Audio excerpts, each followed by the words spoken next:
Bonjour, après avoir consacré deux petites vidéos, l'une à la colère, une autre à la peur, j'ai décidé de continuer sur la série des émotions dites de base, en référence au modèle de Paul Ekman, sur les émotions de base, peur, tristesse, colère, joie, surprise, dégoût, etc., etc. La tristesse. La tristesse, une émotion légitime, comme le serait n'importe quelle émotion. Une émotion, on est dans quelque chose de physiologique, d'instinctif, de naturel, quelque chose qu'on peut avoir parfois du mal à contrôler et qui est lié à toute une série d'événements de la vie de tous les jours. Et bien, la tristesse n'y échappe pas. On peut la définir, pour aller vite, comme une douleur émotionnelle naturelle liée à un deuil, une rupture, des changements et la nostalgie, des bouleversements hormonaux dans certains cas. On peut penser au baby blues, un chagrin, une situation d'impuissance. Tout ça génère pour chacun ou chacune d'entre nous, ou en tout cas est susceptible de générer de la tristesse, émotion naturelle. Première idée, c'est une émotion et donc il y a un état physiologique du côté de la tristesse. Et on peut penser à des formes de léthargie, à des pleurs. Les pleurs sont très souvent associés à la tristesse, c'est peut-être la manifestation la plus visible. Un repli sur soi, une perte de la vitalité, une perte de l'appétit, des pupilles qui deviennent plus intenses et plus réduites. Bref, il y a des réactions physiologiques qui nous renseignent sur la tristesse de l'autre ou qui peuvent éventuellement nous permettre de mettre des mots sur ce que l'on ressent. Nous sommes plus ou moins tristes avec une intensité plus ou moins forte. Alors, la tristesse est donc une émotion naturelle, légitime, liée à des événements de vie, mais en même temps, et à côté de ça, elle pose un certain nombre de problèmes, cette tristesse.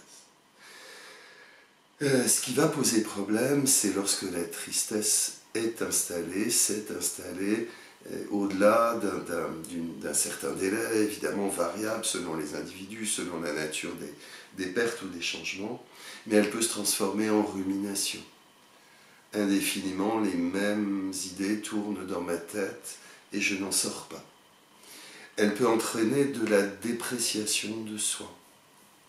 Elle peut aller évidemment jusqu'à la dépression, avec une perte de sommeil, de l'appétit, des pensées éventuellement suicidaires qu'on va retrouver dans des formes de dépression graves, comme la mélancolie.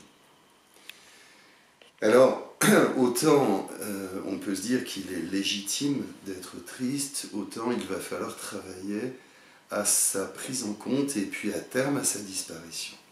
Alors, sortir de la tristesse, ça sera donc le dernier point de cette petite vidéo. Deux choses. Si je suis moi-même dans cette tristesse, qu'est-ce que je peux faire, qu'elle est profondément installée? Qu'est-ce que je peux faire ou qu'est-ce que les autres peuvent m'aider à faire? Les proches, un thérapeute, par exemple. Eh bien, la première idée, c'est de s'autoriser à manifester cette tristesse. Mais je peux aussi, si cette tristesse est installée, dédier des moments à la tristesse.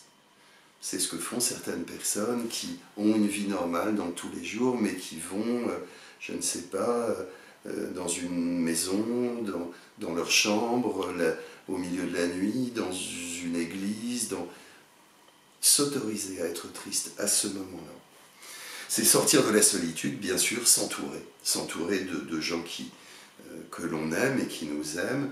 C'est cultiver les pensées agréables, tenter d'aller les chercher et les cultiver.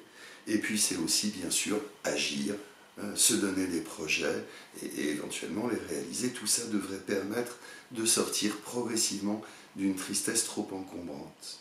Et puis pour les proches, la première des choses à faire, évidemment, c'est d'accueillir la tristesse de l'autre. Elle est toujours légitime. C'est aussi de mettre des mots, de verbaliser, de dire à cette personne qu'on voit bien combien elle est triste, mais aussi, à travers la présence qui est la nôtre, eh bien, de la réconforter parce que le premier besoin d'une personne triste, c'est d'être réconforté. Voilà sur cette petite vidéo.